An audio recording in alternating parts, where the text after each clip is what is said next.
Yo, what's going on guys, it's Cynical and welcome back to another Kingdom Hearts video. Today for you guys I thought we'd sit down and do a comparison between the Japanese D23 Kingdom Hearts 3 trailer and the English trailer. Now, usually when comparing both the Japanese version to the English version of many different Kingdom Hearts trailers, there are usually differences found when looking specifically at the gameplay. A lot of the time we get to see different combos being used within the Japanese version and sometimes even different abilities being used. I actually did this for the 2017 Orchestra trailer and we came across a lot of interesting different things, so I thought it'd be cool to sit down today and compare the D23 Japanese trailer to that of the English one and see what we can find. So without further ado guys, let's dive into it. The first difference we see is outside the Twilight Town mansion. In the English version we see Sora perform a complete melee based combo with the finisher and all. However, in the Japanese version, both Sora as well as the camera are in a completely different position, and Sora doesn't quite perform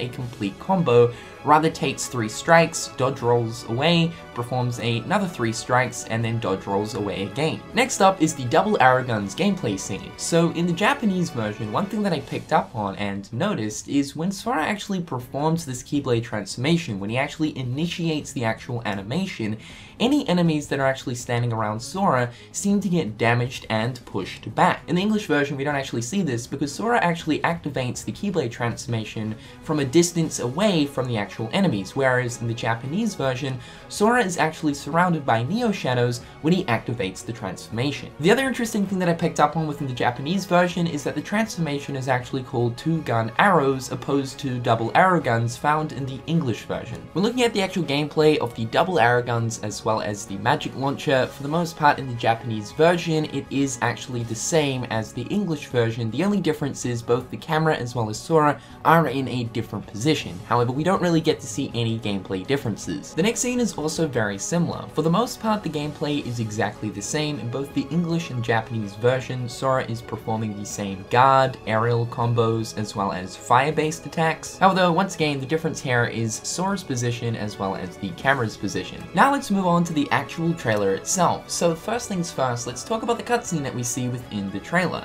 Initially, I was thinking that at first, maybe the Japanese version might have some different dialogue compared to that of the English version, maybe a different part of this conversation. However, the cutscene that we see within the English version is the exact same cutscene that we see within the Japanese version. So yeah, there's absolutely no differences when it comes to dialogue or any differences when it comes to the actual conversation itself. Now, when looking at the gameplay before the cutscene initiates, the difference here in the Japanese to English version is that in the English version, we actually see Sora perform what looks to be a guard break type of combo, whereas in the Japanese version, Sora seems to be performing the normal sort of base combo that we've seen a lot throughout the different Kingdom Hearts 3 trailers that we've received. Otherwise, really not too much difference in this scene in particular. Sora still uses Blizzard and then proceeds to use the flow motion grind on it. We then move on to the outside gameplay scene, and once again, a lot of what's going on is the exact same in the Japanese version. One thing that you guys will be noticing though is that the camera angle as well as Sora are always in a different position when it comes to the Japanese gameplay. However, unfortunately, we're not seeing any new abilities or different combos being used in the Japanese version in this scene right here. You guys might be wondering why exactly the Japanese version has different camera angles. This is because both gameplays were recorded separately, one on a Japanese version and the other one on the English version. One thing that I did notice in the Japanese version of this scene that is pretty notable is we get a scene where we actually see Sora being up close and personal with a large body, something that we don't really see in the English version. And as we can see in this scene, Sora is attacking the large body with the Hyper Hammer from the front. Now, of course, we know that large bodies ignore any sort of damage if, of course, that damage is being dealt to them from the front. So the technique you must use in order to take down a large body is by attacking its back. However, the Hyper Hammer seems to ignore the belly, so that's a really good thing. It seems to be that we can just summon forth the Hyper Hammer and absolutely rain terror down on the large bodies, not having to worry about attacking them from the back.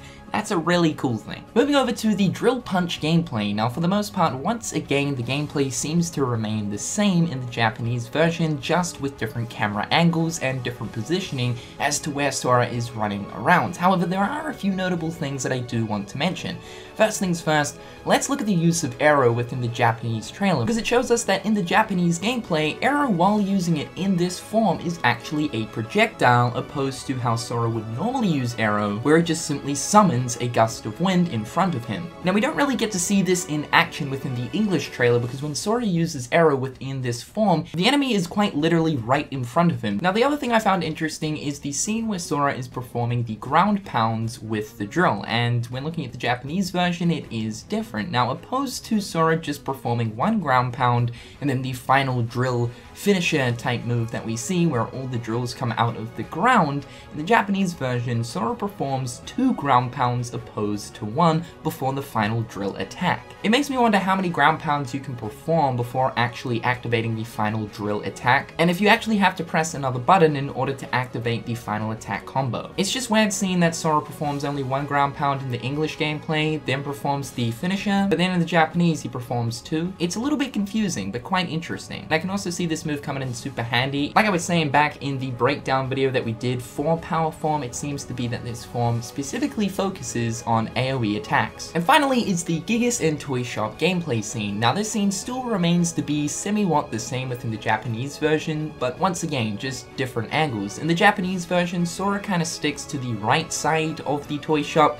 closest to the checkout, whereas I noticed in the English gameplay, Sora seems to stick to the left of the shop and faces more so to the left. So I guess in the Japanese version, we just get to see more angles of the toy shop. Sora is still using the same abilities where he would use them in the English version, so he uses fire in the Japanese version where it's used in the English, he's using thunder in the Japanese version where he would in the English. He's also using all of the same Gigas-based abilities as well, like the cannon ability, the charge ability, and the jetpack, and even the cutscene that we see at the end of the trailer is still exactly the same as well. One thing that did get me thinking though is on either side of the toy shop near the entrance, to the left we've got some advertisement posters for Gigas, in which we know Gigas will of course be a gameplay gimmick as we see in this trailer. But then to the right we also have advertisement posters which we get a really good view of in the Japanese version, which advertises a thing called Monstrous Monsters. We still don't know what the remaining gimmicks are going to be for the Toy Story world, but we know there is going to be a bunch of them. So maybe one of the gimmicks that we will come across within the Toy Story world will be something to do with these monstrous monsters. Or perhaps maybe they might end up being enemies. But guys, that's all for today. Just thought we'd sit down and do a Japanese to English trailer comparison. I did one of these for the 2017 orchestra trailer, so I thought it would also seem fit to do the same for the D23 trailer. Whenever a new Kingdom Hearts 3 trailer does release, I definitely suggest you guys to check out both the English and Japanese trailers. Although usually they seem to be the same, there is different angles and sometimes even different moves and abilities that is displayed within the Japanese version that the English version doesn't have, so it's always really important to check out what the Japanese version has. However guys, hopefully you're having a fantastic day. I've been Cynical, and until next time, I'll catch you guys later.